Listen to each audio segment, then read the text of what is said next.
और 1478 उम्मीदवारों की किस्मत का आज जो ईवीएम में वो नोटिस होने जा रही है। साथ ही चुनाव ड्यूटी की अगर बात की जाए तो सीएपीएफ की रिकॉर्ड 2450 कंपनियों की तैनाती की गई है। और कौन कौन से दिग्गज मैदान में है, कैसे ये मुकाबला हो रहा है, आपको दिखाते हैं इस रिपोर्ट में।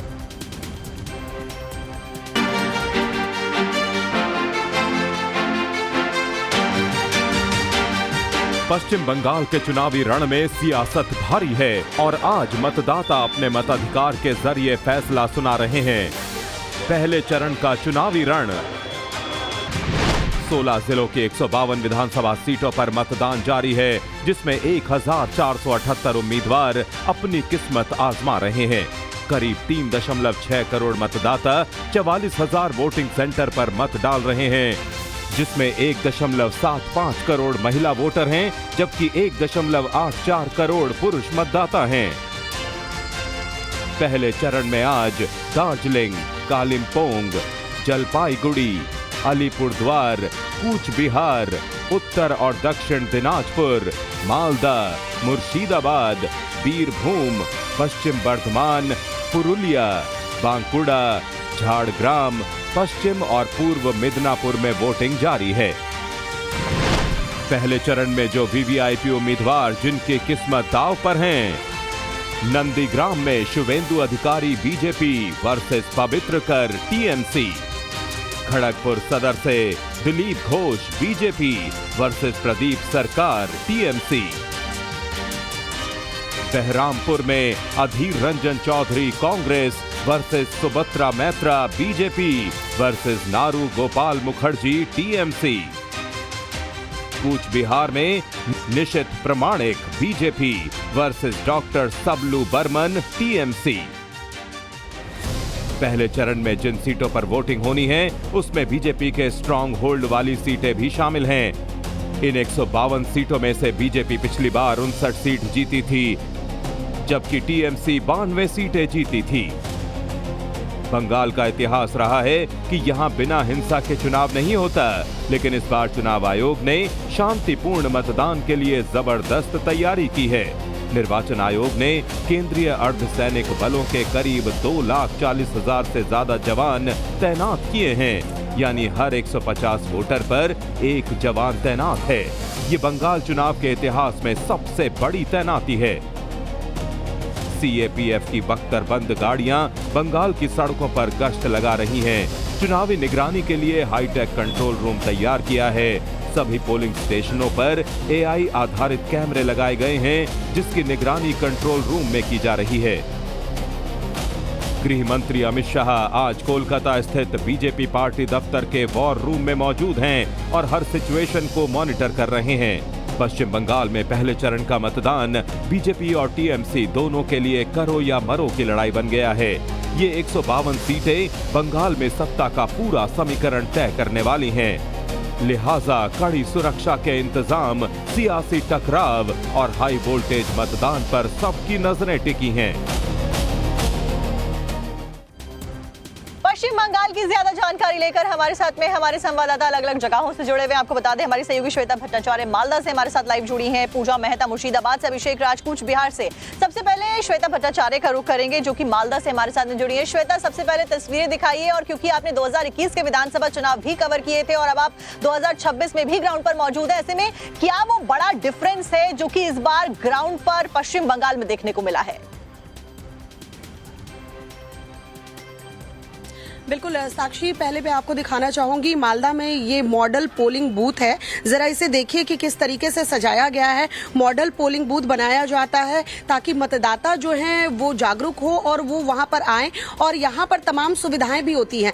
मालदा है इसलिए देखिए पोलिंग बूथ पर जो सजाया गया है वहां आपको कटआउट्स में आम नजर आएंगे। मालदा जो आमों के लिए जाना जाता है, आमों का शहर कहलाता है, तो ये polling booth, model polling booth, जिसे बहुत ही खूबसूरत तरीके से सजाया गया है। अंदर की अगर आपको तस्वीर दिखाऊं तो अंदर की तस्वीर भी जरा देखिए। आराम से सुबह 7 बजे से मतदान जो है वो शुरू हो चुका है, और यहाँ पे 1 मिनट आई, और यहाँ आराम से देखिए मतदान करने के लिए जो है लोग जा रहे हैं, अपने मताधिकार का प्रयोग कर रहे हैं। बुजुर्ग जो हैं वो भी अपने मताधिकार का प्रयोग कर आ रहे हैं। मतदान कर दिया आपने? हाँ, हो गया। हो गया। क्या सोचकर इस बार वोट किया? वोट तो देना ही पड़ेगा ना। हाँ? क्या सोच कर किया? मुद्दे देखे या पार्टी देखी? पार्टी नहीं, अच्छा काम। अच्छा जिसका काम रहेगा। ये देखिए यहाँ पे सुबह से साक्षी एक बात बताऊं, लोग काफी जागरूक है और बंगाल की राजनीति है ही ऐसी। सुबह 7 बजे के पहले से 6:30 बजे से लोग लाइन में खड़े हैं और सबसे अच्छी बात, बुजुर्ग लोग, महिलाएं लोग, वो बहुत बढ़ चढ़कर हिस्सा ले रही है। एक ये मॉडल पोलिंग बूथ हम आपको दिखा रहे हैं, देखिए कितने अच्छे से बलून्स लगाए गए हैं, इंतजाम किए गए हैं, पानी का भी इंतजाम है, बैठने का भी इंतजाम है, पंखे लगाए गए हैं। और यहाँ पर सिक्योरिटी की बात करूं तो आप देखिए जवान जो है मुस्तैद हैं इस पोलिंग स्टेशन के पास। और यहीं पे दूसरा एक और पोलिंग स्टेशन आपको सामने नजर आ जाएगा, वहां पर भी हम जाकर बात करने की कोशिश करेंगे। वहां पर भी लंबी भीड़ अभी थोड़ी देर पहले ही लगी हुई थी और लोग चाह रहे हैं, वही वो जो कहते हैं ना कि पहले मतदान बाद में जलपान, उसकी प्रक्रिया को फॉलो करते हुए लोग सबसे पहले आकर वोट कास्ट करना चाहते हैं। कुछ लोगों से जब हमारी बात हुई तो उनका ये कहना था कि मतदान तो करना है और इस बार जरूर करना है। परिवर्तन होगा या नहीं ये तो आने वाला वक्त ही बताएगा, रिजल्ट बताएगा। लेकिन अगर बात 2021 और 2026 की करूं तो पिछले बार जो अंडर करंट थी, जो लग रहा था कि एक माहौल बना है परिवर्तन का, इस बार उससे कहीं ज्यादा माहौल है। एंटी इनकम्बेंसी भी लोगों में देखने को मिली है, कहीं ना कहीं बदलाव की बात कही जा रही है। लेकिन वो कितना वोट में तब्दील हो पाता है, उसका असर पूरे देश भर में ही देखने को मिल रहा है। जब बंगाल की राजनीति की बात हो रही है, हमारे साथ में पूजा मेहता भी जुड़ी हुई है मुर्शिदाबाद से। पूजा, आप लगातार बंगाल की राजनीति को कवर करती है, चाहे एसआईआर का मुद्दा रहा हो या फिर कहीं पर भी कोई हिंसा होती है, आप सबसे पहले वहां पर होती है। ऐसे में पूजा, आपको क्या लग रहा है कि ग्राउंड पर क्या असर रहा इस बार के जितने चुनाव हुए हैं, साथ ही साथ पहले चरण की वोटिंग में क्या खास, और आप जहां वहां पे क्या तैयारी?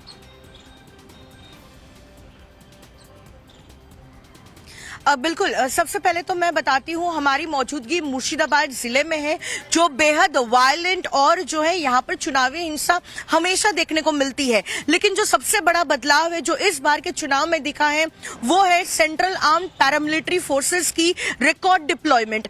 करीबन जो है 2,40,000 सीएपीएफ जवान को जो है तैनात किया गया है पहले चरण के मतदान में। फिलहाल हम जिस पोलिंग स्टेशन पर हैं वहीं पर एक मतदाता हमसे जुड़ रही हैं, उनसे बात करेंगे। सुबह सुबह आप पहुंच गई थी वोट देने के लिए, जो पहले जो कतार लगी उसमें कौन से मुद्दों को जो है आपने जहन में रखा वोट देने समय? मैं बस जॉब मिले सबको, एडुकेशन का हो, बस इसी के लिए, यही मुद्दे पे मैं ज़्यादा फोकस हूँ। तो इसमें इसलिए मैं वोट देने आई हूँ।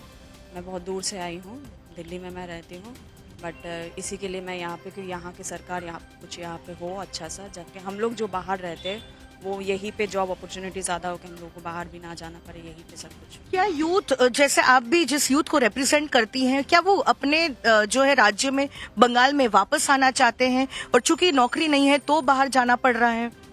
हाँ हाँ। तो आप दिल्ली से आई हैं हाँ से वोट डालने के लिए? Yes. इतना इम्पोर्टेंट है आज का वोट? जरूर जरूर। एक तो वोट हम लोग को सबका अधिकार है, देना सबको चाहिए, बट एसआईआर के बाद वो और ज्यादा उसका वैल्यू जो है और बढ़ गया है। बिल्कुल कि हम पूजा, देश के फिलहाल नागरिक हैं। सीएपीएफ की खास तैनाती ही इस बार इसलिए की गई है और ये भी एक अहम मुद्दा रहा कि बूथ कैप्चरिंग किसी भी तरीके से ना हो, लोग अपने मताधिकार का इस्तेमाल कर सके, किसी भी जो डर है उसके भय के साए में वो बिल्कुल भी ना आए। बहुत बहुत शुक्रिया पूजा, आप बने रहिएगा हमारे साथ। लेकिन इस बीच हमारे साथ में अभिषेक राज कूच बिहार से जुड़े हुए हैं। अभिषेक, कूच बिहार हॉट सीट्स में से एक सीट मानी जाती है, बॉर्डर एरिया है, बांग्लादेश की घुसपैठियों का मुद्दा बहुत ज्यादा गर्माता हुआ नजर आया। ऐसे में इस बार बीजेपी ने भी पूरी कोशिश करी है घुसपैठियों के मुद्दे को आगे रखकर वोट लेने को लेकर। क्या कुछ खास है इस बार कूच बिहार में? देखिए, बिल्कुल कूच बिहार जो है वो बॉर्डर का एरिया है, बांग्लादेश से सटा हुआ यहाँ का बॉर्डर है। और यहाँ पर देखिए आज सुबह से ही लंबी लंबी लाइनों में लोग देखिए अपने मताधिकार का प्रयोग करने आए हैं। सुबह 7 बजे से यहाँ पर लाइन जो है वो लग गई थी और बड़ी संख्या में देखिए जागरूक मतदाता इसी को कहते हैं। लाइन देखिए कितनी लंबी, आधे घंटे का वक्त बीता है और देखिए आप मेन गेट तक जो लाइन है वो यहाँ पर लगी हुई नजर आ रही है। और साथ में सबसे ज्यादा इंटरेस्टिंग करने वाली तस्वीर है महिला वोटर्स। ये देखिए बड़ी संख्या में जो महिला वोटर्स हैं, चाहे फर्स्ट टाइम वोटर की बात करें, युवा महिला वोटर्स की बात करें, बड़ी संख्या में यहाँ पर निकल रहे हैं अपने मताधिकार का प्रयोग करने के लिए और लाइन में लगाकर अपनी बारी का इंतजार कर रहे हैं कि कब उनको मौका मिले और अपने मताधिकार का प्रयोग करें। आप लोग लाइन में लगे हैं, किन मुद्दों को लेकर इस बार लगता है कूच बिहार वोट करेगा? चुनाव अच्छा चाहिए, चुनाव के लिए हम सकल में हम लाइन में धरा है, इसीलिए अच्छा लगेगा। अच्छा लगेगा। आप लोग भी युवा हैं, क्या मुद्दे सोचा है आप लोगों ने वोट करने से पहले? कुछ सोचा है? देखिए लोग शर्मा भी रहे हैं इस तरीके से। कुछ बुजुर्ग हैं, ये देखिए अपना वोटर आईडी कार्ड दिखा रहे हैं और ये जागरूक मतदाता की पहचान है। आप लोग सुबह सुबह लाइन में लगे हैं, क्या मुद्दे कुछ दिमाग में रहे होंगे जिनको लेकर वोट लगे हैं? अच्छे लगे।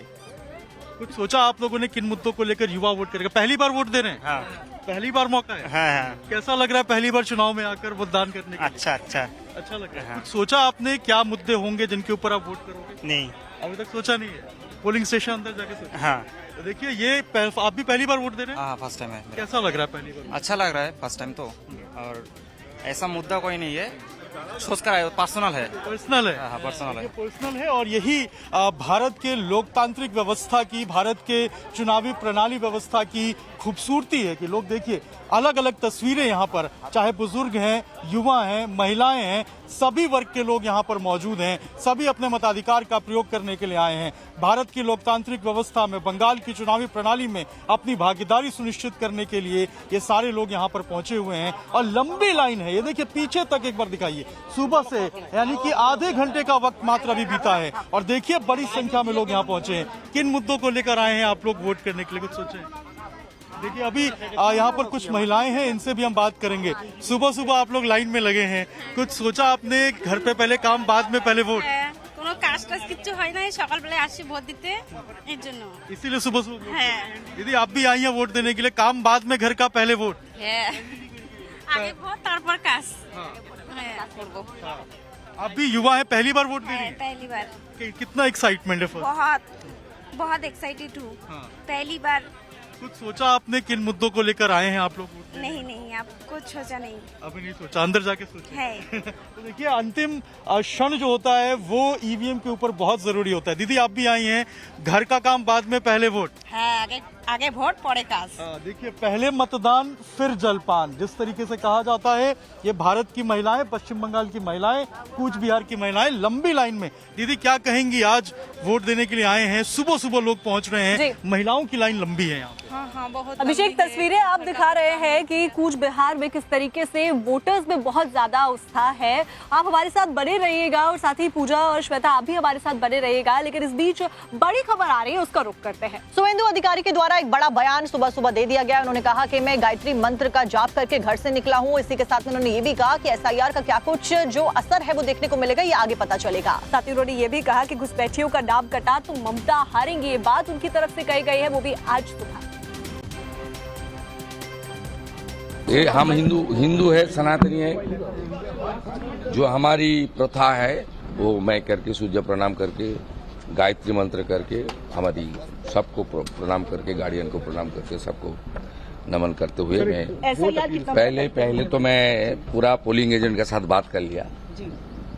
मेरा क्षेत्र का सब पोलिंग एजेंट चला गया, पूरा जिला का भी मिल गया। एक में डिस्टर्ब था नॉर्थ कोंटाई में, वो भी क्लियर कर दिया। Sir biggest festival of democracy है सर, कुछ अपील करना? शांति से होना चाहिए। अच्छा सर, एसआईआर, आखिरी सवाल, एसआईआर कितना बड़ा फैक्टर हो सकता है इस बार? तो जब काउंटिंग होगा तो पता ही चलेगा जी किस तरीके से असर हुआ। जी death voter, fake voter, triple double entry और घुसपैठिया का नाम नहीं है जी, तो ममता बनर्जी को जीतने का कोई स्कोप भी नहीं है। तो एक तरफ जहां पश्चिम बंगाल में पहले चरण के लिए वोटिंग की प्रक्रिया शुरू हो चुकी है, वहीं दूसरी तरफ दिग्गज जो है वो हुंकार भरते हुए नजर आ रहे हैं। और ऐसे में प्रधानमंत्री नरेंद्र मोदी की कहां पर रैली होने वाली है और ममता बनर्जी कहां पर चुनाव प्रचार करेंगी, तो वहीं राहुल गांधी का क्या रुख रहने वाला है, आपको इस रिपोर्ट में दिखा। बंगाल में पहले चरण के लिए वोटिंग जारी है, लेकिन दूसरे चरण के लिए दिग्गज नेता दमखम लगा रहे हैं। यूपी के सीएम योगी भी बंगाल के चुनावी अखाड़े में हैं और ममता बनर्जी और टीएमसी पर जमकर अटैक कर रहे हैं। गौ माता को कटने नहीं देंगे और हिंदुओं को बंटने नहीं देंगे। उनकी एक सांसद कहती है कि दिल में काबा और नयन में मदीना की घोषणा करती है, लेकिन मैं उनसे कहना चाहता हूं ये नादिया इसको स्वीकार नहीं करेगा। नादिया का तो आह्वान है, नादिया का तो आह्वान है कि हमारे दिल में महाकाली है, और हमारे नयनों में चैतन्य महाप्रभु का वास होकर के वैष्णव परंपरा को घर घर तक पहुंचाता है। उधर कांग्रेस भी ममता बनर्जी पर अटैकिंग मूड में है। लोकसभा में विपक्ष के नेता राहुल गांधी ने कहा है कि अगर ममता जी ने साफ सुथरी सरकार चलाई होती तो बीजेपी के लिए रास्ता नहीं खुलता। ये चुनाव विचारों का चुनाव है, बीजेपी चुनाव चोरी करती है। ममता जी ने साफ सुथरी सरकार चलाई होती, अगर ममता जी ने बंगाल को पोलराइज नहीं किया होता तो बीजेपी के लिए रास्ता नहीं खुलता। बंगाल के कल्चर, हिस्ट्री और बंगाली भाषा के विरोध में काम करती है। बीजेपी के नेता कहते हैं one nation, one language, one religion. उधर केंद्रीय मंत्री पीयूष गोयल ने भी बंगाल में घुसपैठियों को लेकर टीएमसी और ममता बनर्जी पर निशाना साधा और कहा कि बंगाल की जनता अब इसे बर्दाश्त नहीं करेगी। ममता राज को उखाड़ फेंकने को तैयार है। कोई प्रदेश, अगर कोई राजनेता घुसपैठियों को, विदेशी नागरिकों को, बाहर से लोगों को लाके अपने प्रदेश में, अपने जगह पर पनाह देगा, उनको सिर्फ राजनीतिक कारणों के लिए, सिर्फ अपने राजनीतिक स्वार्थ के लिए, अपनी गद्दी बचाने के लिए इस्तेमाल करने के लिए बाहर से घुसपैठियों को लाएगा, तो ये भारत का कोई नागरिक